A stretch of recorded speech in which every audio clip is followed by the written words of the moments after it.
ètò yìí ṣe ń tẹ̀síwájú ẹ ti mọ̀ pé tá a bá ti dé orí ọwọ́ báyìí tìjó tìlù tayọ̀ la máa fi ń gbé àwọn àlejò wa wọlé. Àlejò wa ti wà ń kalẹ̀ wọ́n ti wà láyìíká ṣùgbọ́n fẹ́ kí wọ́n fi ọwọ́ ijó tó tún yàtọ̀ kan fi wọlé sórí ètò ká lè mọ ibi tí ètò yìí ibi tó ń lọ fún tòní. Ó yá lórí ọwọ́ yẹn. Oh, yeah, heavenly Lord, your name is wonderful, your name is excellent, your name is beautiful. I worship you, Lord, for you are mighty. You got the whole world in your hand. Heavenly Lord, your name is wonderful, your name is excellent, your name is beautiful. I worship you, Lord, for you are mighty. You got the whole world in your hand.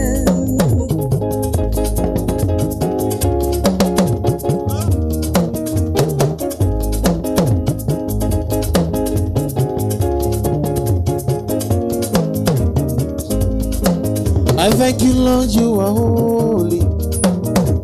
Forever you are God. I thank you, Lord, you are holy.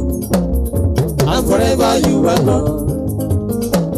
I thank you, Lord, you are holy. And forever you are God. I thank you, Lord, you are holy. And forever you are God.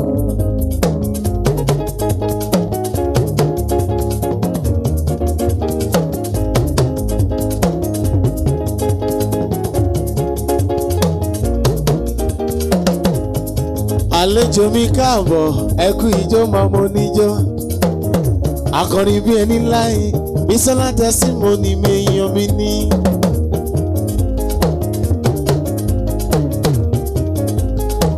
Ọ̀nà ọ̀kan mi yọ nínú Olúwa torí ó jẹ́ iye fún mi. Òun rẹ̀ dídùn gbọ́ láti gbọ́ adùn ní láti rojú rẹ̀. Èmi yọ̀ nínú rẹ̀, èmi yọ̀ nínú rẹ̀. Gbàgbọ́ gbọ́ ló fi àyọkún ọkàn mi, torí èmi yọ̀ nínú rẹ̀. Èmi yọ̀ nínú rẹ̀, èmi yọ̀ nínú rẹ̀. Gbàgbọ́ gbọ́ ló fi àyọkún ọkàn mi, torí èmi yọ̀ nínú rẹ̀.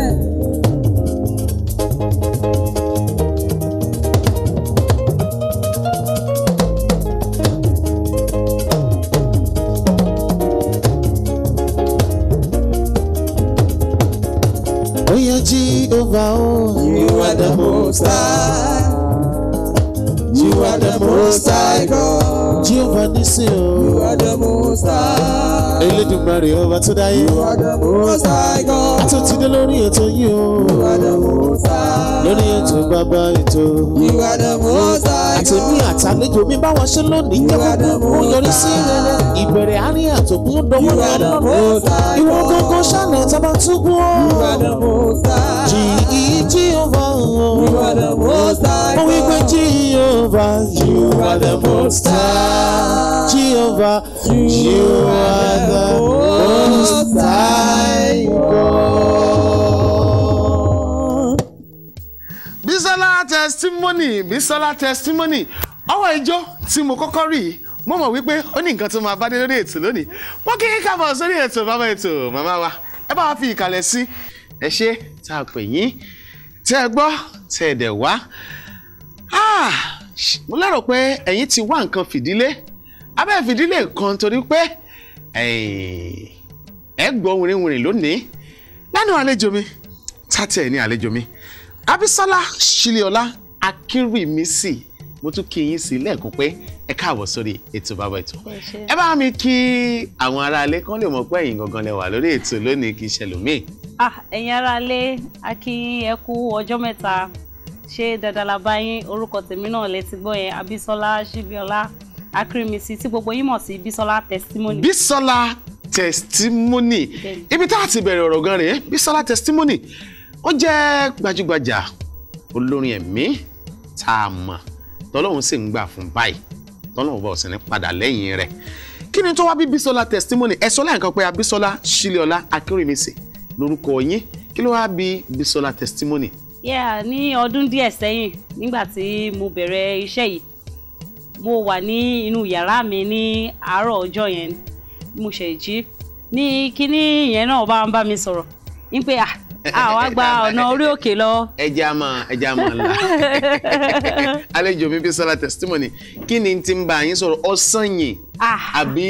náà olúwa ni o wọ́n bá mi sọ̀rọ̀ pé kí n gborí òkè lọ kí n lọ bólúwa sọ̀rọ̀ nígbà tí mo wá dé orí òkè yẹn lọ́dún náà ní bàbá tí máa kọ́kọ́ bá pàdé ní orí òkè Ọlọ́run kọ́lé lọ́dún yẹn ni wọ́n bá ní ọmọ yìí bí tí mo ti ń gbàdúrà lọ ni wọ́n bá pè mí ní ẹ̀rí meanwhile èmi mo ti máa ń lálàá tẹ́lẹ̀ tí mo ti máa ẹ̀rí ẹ̀ bẹ́ẹ̀ mi ṣe change ẹ̀ sí testimony nìyẹn gbà tí màá dẹ̀ tún bẹ̀rẹ̀ iṣẹ́ ìránṣẹ́ yìí the first church tí màá kọ́kọ́ wọ̀ láyé bàbá náà Ìbàdàn náà ni bàbá yẹn wà báwo náà ṣe pè mí ní kí ni orúkọ bàbá yìí testimony bàbá yẹn là ń pè ní bàbá Ọlábọ̀dé Ọdúnayọ̀ bàbá love.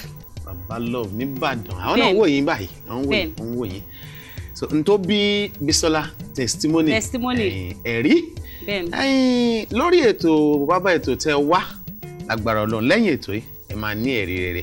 àmín Jésù. eléyìí tá a sọ yìí ti dàṣẹ láṣẹ tọlọ́run.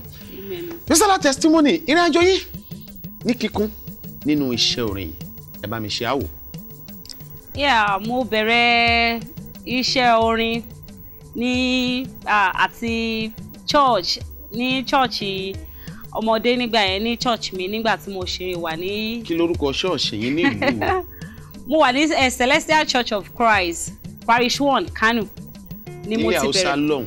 bẹ́ẹ̀ nítorí ibẹ̀ la bí mi síbẹ̀ mú dàgbà sí. kètí ìsí Boko Haram ńgbà tá à ń wòye. rárá o boko tí ì sí gbà yẹn.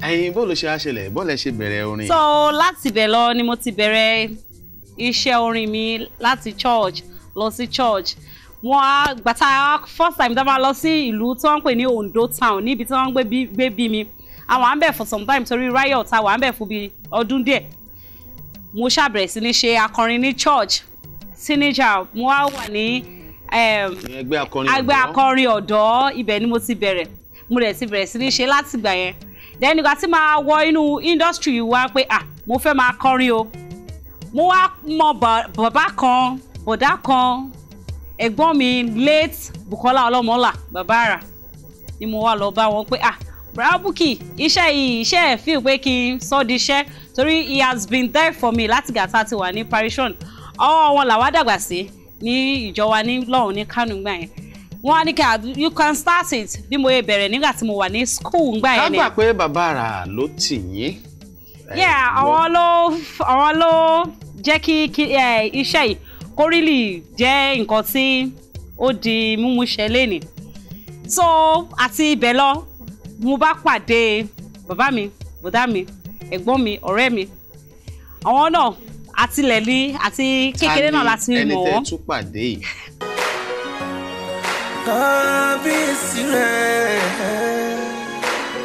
ọba tó fi òpè ìdààmú wọn lọ kábíyèsí rẹ̀. òun ni wọ́n pè ní evangelist Láre Tẹríba evangelist Láre Tẹríba bá ní mi ò fẹ́ mọ ibi tó fẹ́ dé láyé àwa máa support ẹ we be there for you and this ẹ̀gbọ́n has been wonderful. ìwọ ló gbé mi dìde láyé ìwọ ṣá ló gbé mi dìde láyé. àwọn ló wá sìn mí dé studio níbi tí mo ti kọ́kọ́ ṣe first album mi King of Glory ní 2009. King of Glory. Then mo feature Dare Melody inú